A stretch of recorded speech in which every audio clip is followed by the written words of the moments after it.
So the roadmap is a fairly late entry if you think about it, right? We've been at this in some safe form for 5 or 6 years with the actual kind of 1.0, maybe 2011, I don't remember exactly.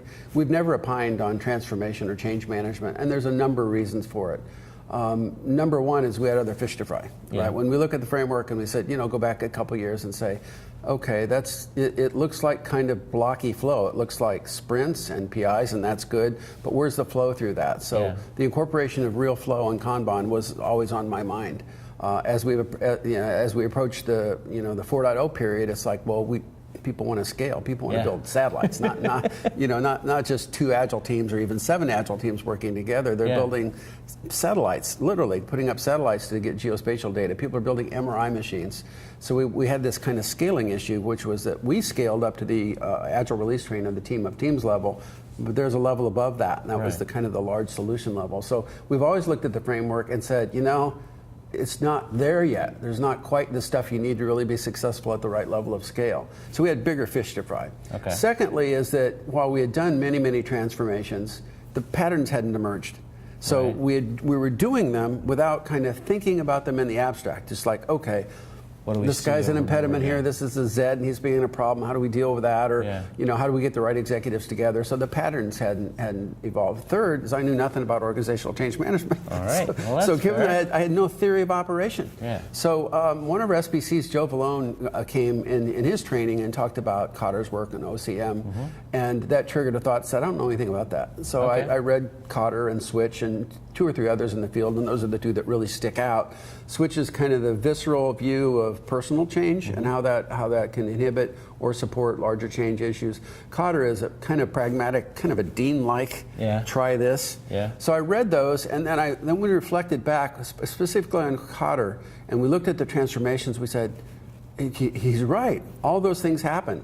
The sufficiently reaching a tipping point, the sufficiently powerful coalition for change, make small wins, celebrate the small wins, don't celebrate too early. And it all, kind of like Reinertson's work, triggered my understanding what had worked in SAFE.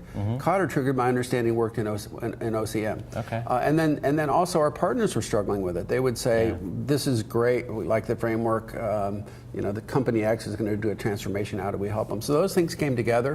So it took about a year of working, and I think this is an area where, since we weren't locked down on the big picture's gotten pretty hard to change. Not for us, it's just an illustrator. Regina and I can make a rev tomorrow, but the rest of the world sees it literally differently. So we got around to that, and then I took it as kind of a personal mission to understand OCM, translate that back into our experience, and then convert that to SAFE terms. And you think about, that's what we do with SAFE, is that there's a body of knowledge, it's deep, this many books, and I'm going to write 2,000 words. So that distillation. So we did that in the roadmap, and it starts with the tipping point. What do you do if it's a burning platform?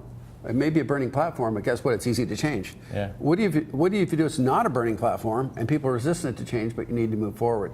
So those things together kind of, collapsed into a series of articles, which I wrote, and actually Regina is sitting here, was my kind of editor, and it wasn't strictly a technical thing. It was technical, business, and a little bit of organizational psychology. Regina's good at that, and culture, so she added that. So those articles went through lots and lots of revs, and then I rolled them out over 1 through 12, and then we eventually wrap them back into a story. The other thing that was cool about that series is that, say what you will, SAFE is a website, and it's random access. So does it tell a story? One could argue, does a database tell a story? No, it's there. It has no GUI. So the nice thing about the roadmap articles is it actually was sequential. So I finally got to say, and in the last article we talked about this, and really move forward. So it was a fun series to write. It also tied in things like the role of the SAFE program consultant, which is critical. They're change agents in the organization, and I said, well, I need to talk about that. I've never talked about that. We train them. So those things came together in the roadmap, and that's one of the 4 major themes of this release. Even though it's been there throughout, if you clicked on the old implementation figure, you could find the roadmap, but it wasn't. Now it's blatant. It's like here's the little S curve down there, and there you go. I just want to, for folks that are watching, if you're looking at SAFE, I mean, the idea of here I am, I want to be over here. The way that Agile transformation used to work was, okay, just do some training, be Agile, then you'll be over here. It doesn't work like that. No, it's a really big step over there. And I think, as you know, we've grown up with large enterprises, and there are cases where frightening. 1,000 people contribute code to a specific router. Yeah. Well, that's not a trivial problem, and SAFe isn't a trivial framework. So how do you get from a non-trivial thing, but at least straightforward to understand, maybe a Scrum-like process or a flow-based process, to 1,000 people working in a single code base, shipping new software on a router every 90 days? Yeah. It's not a trivial problem. That's a lot of so work. Not only you need a framework that scales to that, but you need some insights as to how to go about it. Do you find that for organizations that are making the change, I mean, we took away all their old ways of planning, which gave them a false sense of security. Mm-hmm. Do you find that being able to explain this or help them see things in this way appeases that a little bit? They get it does. Not the false sense of security, but an understanding of what should happen. Let me go back to the impetus for the big picture. I was in a little showdown, if you will, with a huge PMO organization. Okay. And the company was struggling mightily for sure.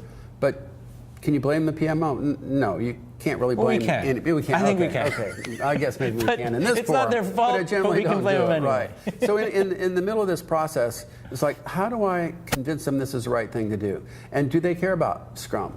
No. Do they care about Agile? No. What do they care about is large-scale program execution. And they know how they do it now. Right. So I said, they know how they do it now. They don't know how they're going to do it later. If I just pull the rug out from under them and say, your dog doesn't hunt anymore, that's some old school stuff, you ossified, silly, old-fashioned thinkers, right.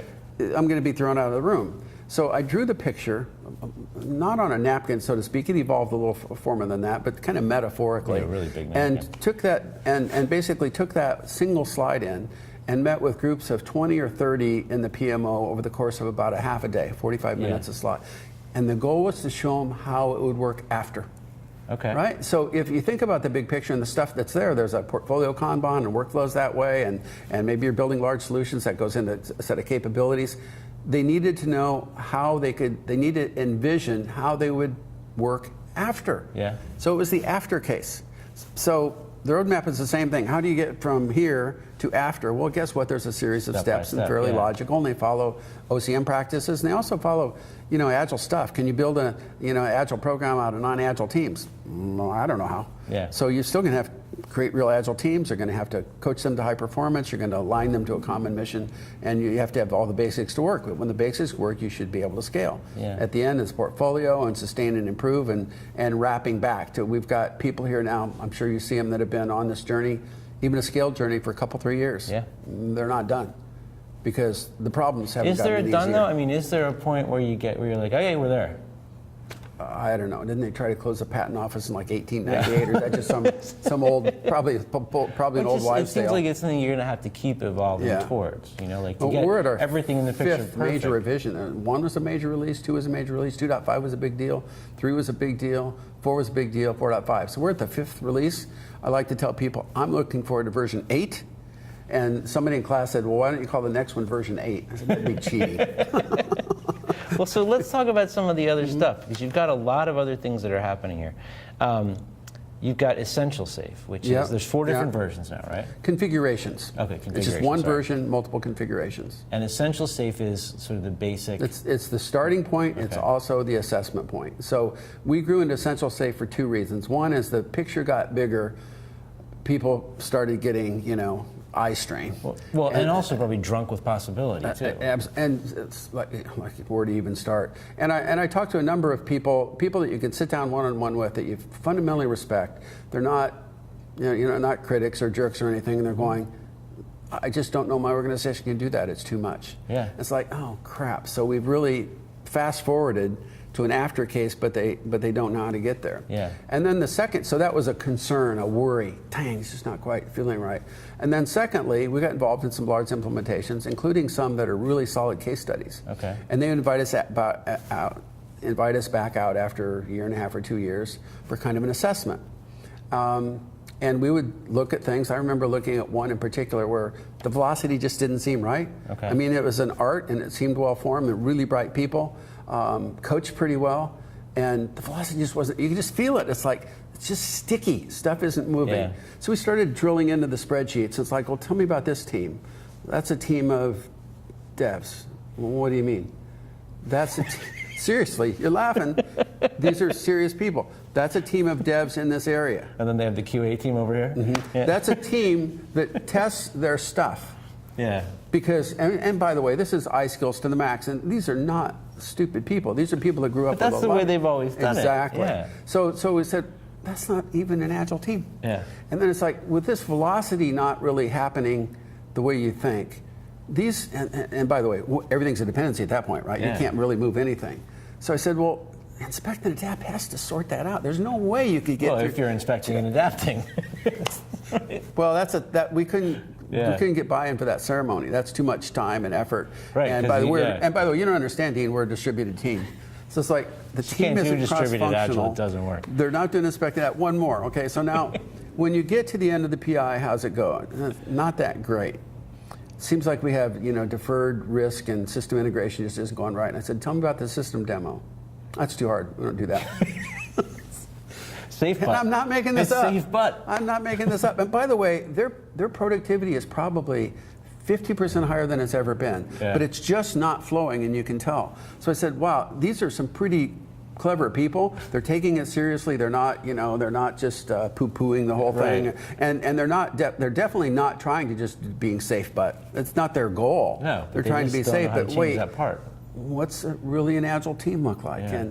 And we looked at the big picture, and we did a retro, almost a full day, at least over half a day in the morning, and we were forced. My team and I was forced to say, well, what does really matter? Can you skip the system demo? Well, heck no. Well, okay. Do you have to do everything in safe? Well, no. What exactly do you have to do? And we said, okay, that's a fair question. So we boiled out of that first the patterns, like the system demo, and then out of that we created a rendering of Essential Safe with just that stuff. Well, then we had another paradigm shift, which is, are we going to have safe and Essential Safe? Right. With a slightly different picture for the way an Agile release train works. Is Lean Agile leadership required both cases? Yeah. So what do we do over here versus over there? So it took a while to figure out how to fold Essential Safe just to become the art layer, the kind of the program layer of Safe, and rolled that in. So it's a good starting point. And by the way, if you go through the roadmap again, you're going to walk through Essential Safe. Right. You're going to have an artwork before you add the second to a large solution layer. Okay. So it's both a starting point and an assessment tool. And as a matter of fact, as we think now about, we're doing some evolution of what we call lean portfolio management. We're trying to make that even leaner and cleaner and more obvious of the leadership paradigm rather than the program management paradigm.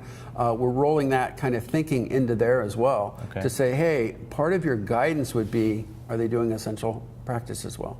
Okay. And if they are, then you can probably think about scale, and if not, you should probably think about getting back to the basics. And that comes back to agile teams. Yeah. And teams of agile teams with a backlog and a vision they agree to. So when you get an organization that is struggling, just to deliver anything, right, at all, and they want to move over, are there things like, you've got Essential Safe, but are there things like you got to get rid of these siloed teams? You got to develop cross-functional teams. It starts with cross-functional teams, right? Okay. And I don't know if at all how crisp either Scrum or XP were in defining those cross-functional teams. I don't think that that's part of the definition. Now with XP, lots of times you wouldn't have testers because it's a test-driven paradigm. But to me, it's obvious that, and by the way, we add DevOps to that in a little bit. How cross-functional starts to look more and more cross-functional. So it's obvious to us that an Agile team, by its definition, is cross-functional. It's not obvious to maybe half of the people out here. So if you don't call that out, then I think that's our failing. Okay. And I think that if we fast forward and just assume everything's an Agile team already, because this is 15 years down the road, we're going to miss the boat, and we're not going to help the people that say, hey, I've got a great team of 6 devs. Yeah. And my favorite, now this is not in the same category, was a Scrum team of 32 requirements analysts. Super agile. So we have an obligation, I think, to kind of keep that crisp and clear. And I think if our guidance is solid and we can agree on basic principles, is a Kanban team cross-functional? I don't know how they'll deliver if they don't. Does that mean that Kanban describes cross-functional teams? No. It means that if you're going to run a flow-based system and you want stuff to go through, you're going to be cross-functional. Yeah. Or you're going to be basically, your Kanban is going to be a series of handoffs. I hereby hand off this little piece of code to the testers who have their own Kanban system, and the net result of that is not going to be any form of continuous flow. So you kind of made a question pop up in my head. You talked about, could we just assume that they're doing this? We assume they know what teams are. I think for a lot of folks in the space, at least a lot of folks that I talk to, oh, well, this problem's been solved for years. Like, we figured that out, but how do you keep grounded with all the thousands of companies that are just beginning to walk in the door, all the late adopters? How do you not lose sight of the fact that they're just starting? We have to train them all. And we added, we had a Scrum XP class. We evolved that to Safe for Teams. It's a team-based training. Our simple mantra is train everyone, launch trains. Okay. And by the way, is there a commercial element to training? Of course there is. There's a Cotter element to it as well. Yeah. If you read Cotter, it says one of the key findings, let's just say I'm going to implement, I need to be ISO 9001 compliant, or I need to follow the new FDA guidance for medical devices. One of the key findings is we decide to do that, but we don't train people. Yeah. How do you expect them exactly? How do you expect them to know if you don't train them? Yeah. So we're keen for training, and our business model is built around training, and there's no downside to that. Yeah. It's a great way for our partners to introduce themselves to clients and earn value. It's a great value to the person that gets educated. Yep. What's the value of elevating their ability a little bit? And of course, it's our commercial value as well. Yeah, cool. All right, so you mentioned DevOps. Yep. Jumping topic now. What got you to decide to bring DevOps into this? So, slightly larger picture again. So DevOps is, for those that are kind of late to Lean and Agile. Let's say you're a bank, and you're kind of late in, and you've got examples. I won't mention them there because I just won't. Okay, they might but be go to the soon. case studies, or come to the summit. You'll see them, and you've got some banks that are pretty advanced. Yeah. And you're approached by a bank, 3 years later, and that says, "Do we have to do this Agile Guru robe, salute to the Agile Manifesto thing? We just want to deliver more frequently, and with DevOps, we could deliver every day." Yeah. It's a pretty simple story, right? Kind of a siren song. It's but like, it's if you could just release exactly. If we just not eat sugar or fat, everything would be fine. Right. If we just automated deployment, could we release every day? Well, it turns out no. You could release one time more efficiently, but there's nothing else in the pipeline. Yeah. So DevOps came across as, frankly, a commercial threat because it's an important movement, and it became an end run. Mm-hmm. I don't have to do Agile if I do DevOps. And also, it's realistically, if you look at SAFE, there's a development environment, and it was coaching for getting stuff ready to deploy. Okay, there's one article in there about actual releasing historically. So it was a body of knowledge, a growing kind of commercial threat in terms of just, and then I think a growing potential false promise of if we just do DevOps, we don't have to do this Agile thing. Yeah. Well, I think we all know we can't do that, right? There is no answer to DevOps that doesn't lean out the front end. If you look at Humble's work and others in the space, half of DevOps is a lean front end. Yeah. If there's no small batch to deploy, what does DevOps do? Right. Okay, I suck down all the inventory and there's nothing here. I'll wait another year for another big blob. So DevOps was basically a thing that we didn't cover well enough as a commercial threat, and I think it was potentially a false promise. So if that bank comes to us and says, help us, and we want to do DevOps, we're going to say, okay, great. Yeah. Here's how you do that part, and by the way, continuous integration. What about continuous exploration? Where did that small batch come from? Right. What about ideation? How do you know that that's an interesting thing even to try? So it leaks pretty fast back into Lean UX and Lean Startup. Yeah. So when I looked at these about a year and a half ago, and the team did, I started to see this little swoosh. The swoosh is, at the portfolio level, I have an idea, but I need to test it. And I don't have to invest all the money to test the idea. I only have to invest maybe 5%. But I don't have any way to get my 5% nugget through the system. Yep. So what do I need to do that? I need to create an MVP. I need to create minimum features for that. I need to deploy Lean UX because Lean UX is outcomes driven. It's not design driven. The goal of Lean UX is, did that thing deliver value? Not did they like it? Was that a pleasant experience? It was like, even if they didn't like it, if they got the result done. So Lean UX kind of so Lean Startup gives me a small blob. Lean UX breaks it into even smaller blobs. Agile development says I can convert that into user stories so I can get it very quickly. DevOps says, okay, now I can deploy that thing and get feedback. If you want to innovate and be able to learn from your ideas, you kind of have to do it all. Yeah. So you're kind of back to a framework saying, wouldn't it be fun if we only had to do A? Yeah. Could we do lean startup if you can't deploy a small batch? Nope. Can you do DevOps if you can't feed a new small batch into the system? So I started to see it as a far more holistic thing. Yeah. And when I looked at the bodies of knowledge at first, they seemed like, wow, that's really interesting. Automating deployment, the tool chain is supporting with that, right. Automated tests, that ties into XP, makes sense. You look at lean startup, it says, well, I want to take my idea and prove it in the real market. Well, now I'm a big shop. Now I'm a company that builds routers. I use that example. How do I prove it in the market? I got to get into a router. Yeah. Right? I have to get into one router of one type, or a router in one market, or a feature capability. Maybe it's a dark release where I only turn it on my good customers. But I can't. There's no end run on that. I can't just take this blob of code and plop it in the end out there. I have to work it through the system. So the continuum of lean startup, lean UX, agile development, and cadence-based development, and continuous delivery is how to get a small batch through the system. So now they don't seem like different schools of thought. They seem like the tools at life cycle stages. Right. So a feature has a life cycle. Call it waterfall, whatever you want. It has a life cycle, but the team doesn't. The team is constantly engaging with features at all stages of the life cycle. So every PI, there should be features at all stages. Yeah. And that's why we confused the life cycle of a feature with the way a team and organization organize to deliver the feature. And when we flip those and say the life cycle of a feature is the life cycle of a feature, I can't code a thing that I don't even know I should be doing. Yeah. Or I can't write a test case for a piece of code I haven't even envisioned. Okay, that's fine. But let's not confuse that with say, okay, I need to take a batch of those things in the same state and walk them through like this. No, just take one. Yeah. And that means I've got in a PI, I've got one that's in ideation, I've got another one that's already in continuous integration, I've got another one that's been deployed, and I don't have feedback. All of those things fit easily in the mind of a real agile release train. Right.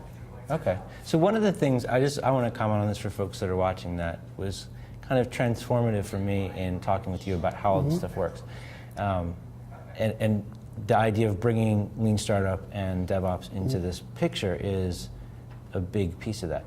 I was fairly skeptical, and we did an interview one time, and one of the things that it occurred to me was these questions were being asked. And like, how do I do DevOps? Should I do Agile? Should I, whatever? Which book should I read? Should I use Kanban? Yeah, right. What about Scrum? Which one? What happened to XP? Which church do I join? Do we care about code quality? And exactly. The fact that you are providing an answer or a structure in which they can find an answer that works for them, I think is what is one of the great gifts of this way of working. Thanks. They don't know how to do it. And the option is say, well, you can't, or you got to switch churches, or no, there's a way to put these things together. I remember I was in Australia, and the CIO of Australia Post, who is really driving them to the next generation. I mean, electronic delivery, communication strategies and channels, not just, here's a postal piece.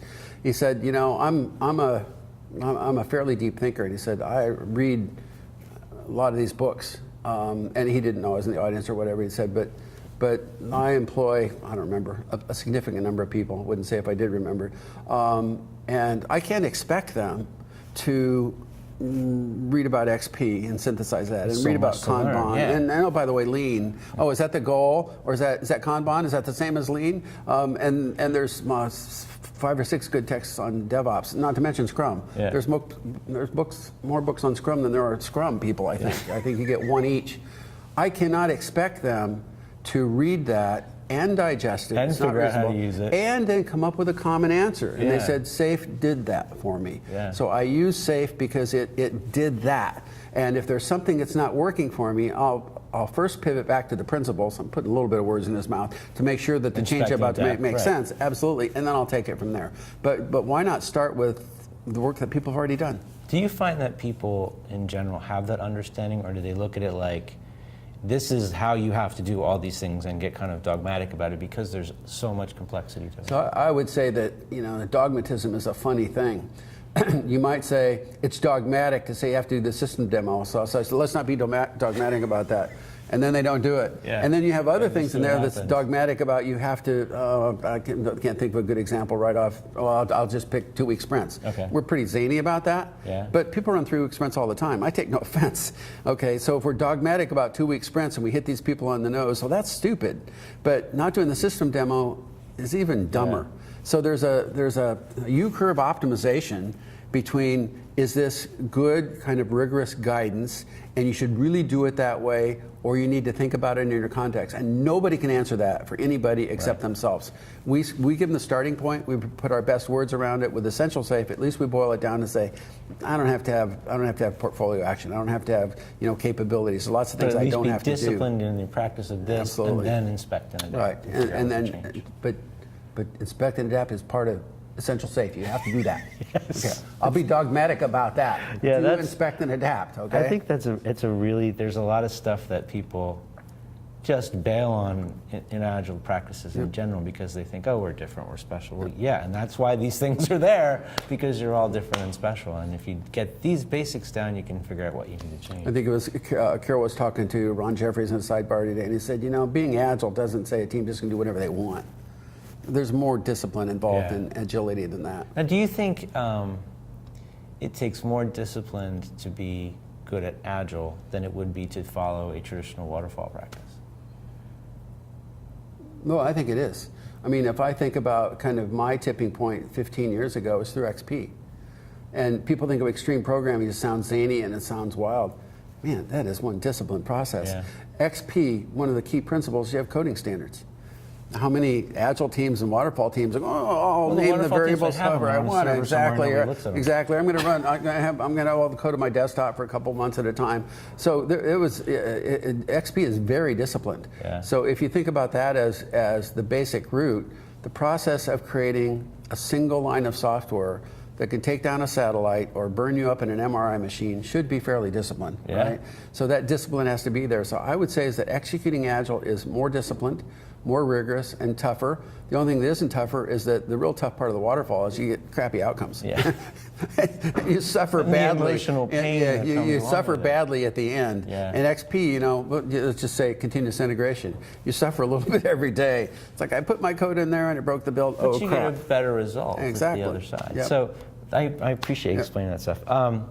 So you've got an event coming up, and I have to look at my notes. Safe Summit In October, the 2nd to the 6th, Yep. And you've got in San Antonio. San Antonio.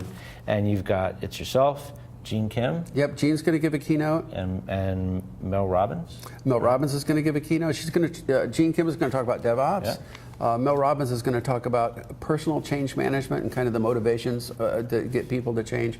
Reinertson's going to talk about decentralized decision making. One of the key, probably if you look at all the kind of bodies that work around Lean, the key cultural aspect is that if you can't decentralize decision making, you can't go fast. Okay. And he's going to talk about that, and I'm going to talk about innovation in the large enterprise using this little swooshing analogy that I just described. This is great. So it's really neat to me that it's covering such a broad range of stuff, a better, hopefully a more healthy solution for a lot of organizations. They're not just picking pieces to fix one part of it. Cool. One more question for you. So you've been doing this stuff for a long time, and this is not specifically tied to SAFE, but I'm very curious to hear about how you stay sort of feeling creatively fulfilled with this stuff. I mean, there's all this work stuff, but what is it that, outside of the day-to-day work, that helps you feel like you're getting new ideas, you're feeling creative about it? Like what fills you that way? I think you're just born with a certain element of that. I think I'm a lifelong learner. I think my teams would say, and my managers would say, I probably consume more books than they do. So if somebody says, I think Chris came by one day and he said, you should read Switch on Monday. I said, let's talk about Switch. And he goes, well, I need to refresh my memory on that one. So I'm an avid reader. I think that one of the things that triggered kind of my connection with SAFE is part of Dan Pink's video. We use just a little snippet of that in Leading SAFE. And it's a part that what motivates people, especially knowledge workers, is called challenge and mastery and making a contribution. Yeah. A lot of my friends are retirement age. I keep going to retirement parties, and that's just, I don't know, I like those parties. I respect them, and the reason is their jobs were great. Yeah, okay. Right? So if I spent, 40 years running a business of this type or working in a job I didn't like, I'd retire too. Yeah. But at the same time, where's the contribution? Yeah. So it just seems to become kind of introverted, and I think I don't consider myself a leader who focuses so much on culture. Okay. I think my teams would say that's not my strength. Okay. But I would say we focus on customers Okay. and outcomes. And I think what motivates us is what we just did a simple book signing, and one person came by and he said, I want you to know that I like my job a lot more now. That's great. It was really that's gotta good. be like Absolutely, a and it's very like, fulfilling thing. that causes you to get up the next day. Yeah. And until I find something that I find more motivational, more inspiration, I'll keep doing this. Okay. Thanks for not asking the question about when I'm going to retire. I get that one now too. To me, I think if you're passionate about what you do and you really love it, it's not work. This is what I do. Absolutely. I want to help people get better. And I don't know how to counsel that. I've been really fortunate in my life. I think that early on I decided I probably couldn't work for any company that would employ me. So it was I joined a club that'll have you. So I better create my own environment, and I've really done that. I think we also have heroes. I continue to read Deming. Okay. Richard just mentioned the other day he reread Out of the Crisis, and he goes, that was really good. And I said, do you know how old he was when he wrote that? He was 86. So Deming wrote the book that I think is his best work when he was 86. Yeah. So I think I probably have another book or two left in me. Yeah. So I don't have to be done yet. And a couple more versions. I think, version 8, someplace down the road. Cool. Maybe I'll retire after version 8. Maybe I'll die on stage or something, I don't know. I don't want to go there. I don't want to talk about death while we're here. Anything else you have going on that we should talk about? Nope, you guys do a great job. You always do an insightful interview, and I really appreciate being part of your process. I really appreciate you coming by. Cool, thanks a lot. And for those of you who want to learn more about this, they can go to scaledagileFramework.org. Absolutely. Everything we know, we make public. Yeah, and it's all up there, and get in touch with you if they... How do they get in touch with you? What's the best way to do that? Just contact support and say, I want to have a question for Dean. Okay. Just support at scaledagile.com, and it'll come to my attention. Okay, and we got your Twitter up there as well in the feed. Cool. So cool. Thanks a lot for coming by. Thanks.